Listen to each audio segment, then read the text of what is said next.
Hello everyone, it is almost the weekend. I'm looking forward to some quiet reading time just spent at home. So I have a number of new books that I'm really excited about and that I want to discuss. But also I have the new issue of Granta magazine, and Granta magazine is something that I always really enjoy dipping into on the weekends and over the course of a few months after the new one comes out. And this is their new summer issue, which was compiled and written after the pandemic started. So some of it is responding to that, but then there are other stories and photography and poetry, which, is about a whole range of subjects. So there's new short stories by Anne Beatty and Mark Haddon and Emma Klein.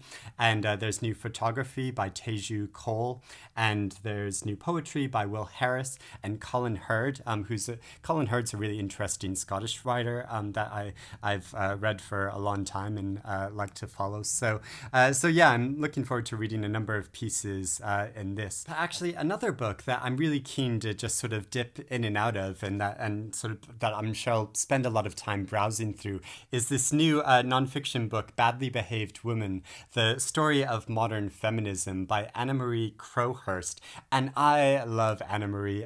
If you remember, a few years ago, she published her debut novel, The Illumination of Ursula Flight. And this is a wonderful story about a young woman in the 1600s who's an aspiring playwright, and she's married off to a horrible man, and she runs away and finds a new life for herself, and is mainly about the development of her as an independent woman and as a creative individual. And Anna Marie Crowhurst is always really interested in feminist subjects like this. So she looks at the past 100 years of feminism in this, or like all through the 1900s, and goes sort of decade by decade, looking at a number of examples and cases, using different photography and pieces of journalism, and so like a whole bunch of different documents looking at that period of time. And something Anna Marie is so fantastic at doing is she writes these articles periodically about different women from history who have been slightly forgotten but who are sort of pioneers in their time. And I think it's so fantastic how she does this. And so she documents a number of lives of women like this, but then also goes into the lives of more popular feminists like Beyonce and like that. So yeah, this is going to be such a great thing to like browse through and read through over a period of time. DBC Pierre, the Booker Prize winning author of Werner God Little, has a new novel out called Meanwhile in Dopamine City. And I think this is about the story of a family and a father whose children want to enter the modern era and get smartphones, and so that sort of uneasy adjustment between the generations and getting into modern life. And I really enjoy DBC Pierre's writing, or at least Werner Gone Little I thought was very funny and endearing, as well as saying a lot of smart things. So I think this will be a really enjoyable new novel. Black Sunday by Tola, Rotimi, Abraham. This is a novel about two sisters in Lagos in 1996 who have a very comfortable and happy life until their mother loses her job because of political strife and their father gambles all their money away. So they find they have to move in with their very conservative grandmother, and then their lives really change. And it follows the story of their lives as they grow to be very different people from each other. I've heard great things about this novel, so very keen to read it. The author Carys Davies has a new novel out, and I loved her novel West. It's a very short, impactful novel, and her new novel is called The Mission House. It's the story of an Englishman who flees his troubled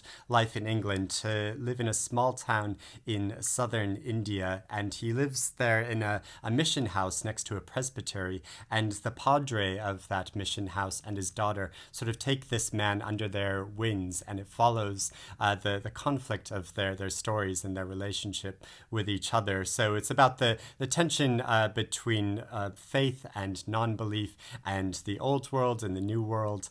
And so it explores their story, but she's such an insightful, interesting writer. I'm really keen to read more of her work. Also, very excitingly, the Spanish writer Andres Barba has a new novel out, or a newly translated novel out, called A Luminous Republic. This is translated by Lisa Dillman, and this comes with an introduction by Edmund White. I love the spooky cover of this.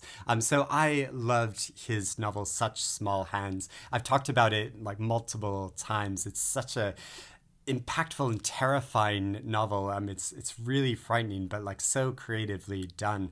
So I'm so excited to read more of his work. And this is about a small town where suddenly adolescent children start arriving in this town, and none of the locals know where they come from. And they sort of play their own games, which don't seem to have any rules, and they speak in their own language. And then they start committing very violent acts within the town, so people start becoming very fearful of them, so he writes these kind of like modern day fables, which have a very sinister edge to them. Large Animals by Jess, Arndt. This is a book which questions what it means to have a body in 12 separate short stories, which are witty and strange. It tests the limits of gender as well as reality, and how that works in human relationships, and how this new normal is often as ambiguous as it is messy.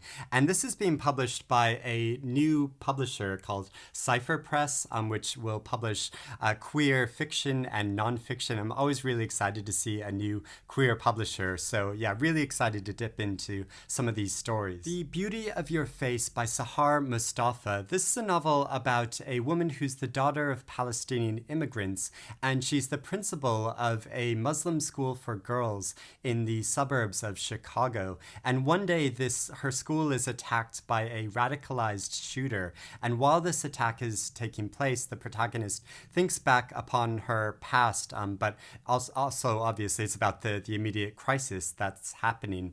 This sounds like a really great novel, and the writer Leila Lalami wrote that it's the indelible story of a Palestinian American woman whose life is torn apart by loss. Why Visit America by Matthew Baker. I love the cover of this book. So it's a book of short stories, 13 short stories, which I think might be interconnected somewhat with each other, which is kind of my favorite kind of collection.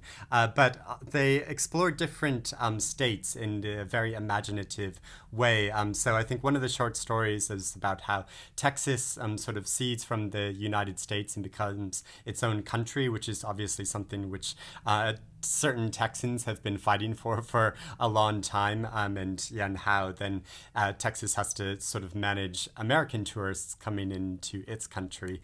And very keen to try some of these. Now for a very different kind of book. So this is a new novel called Bronte's Mistress by Finola Austin. And so I've always found it interesting how there's a whole mythology around the Brontes. I think more than just like their fiction, people are really fascinated by the historical sisters themselves and their brother Branwell, Branwell had an affair with a older woman whose son he was the tutor of, and also the sisters tutored some of her daughters as well. And so this novel looks at her perspective, that woman that he had an affair with perspective, because she's always been a kind of marginalized figure in this story and kind of maligned, and so it sort of tries to tell her story. And I don't know, from the look of it, it looks kind of trashy, but I'm really fascinated by the Brontes myself. I made a whole video about going to Bronte country and reading more of the Brontes, and so I'm not sure if I would like this or not, but I think it might be interesting to give it a try. And finally, I have another very different book. This is Stalingrad by Vasily Grossman, which has just been republished. So this was first published in Russian in serialized form in 1952.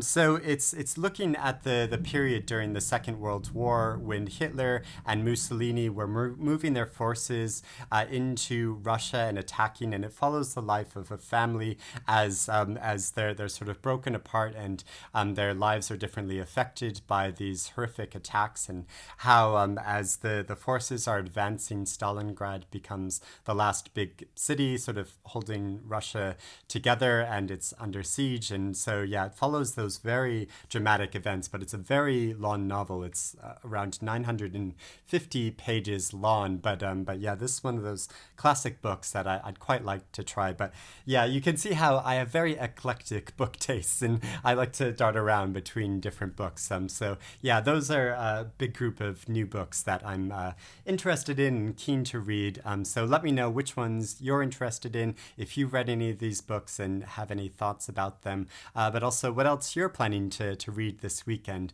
I hope you have a very relaxing one and read lots of good things. I'll speak to you again soon. Take care. Bye-bye.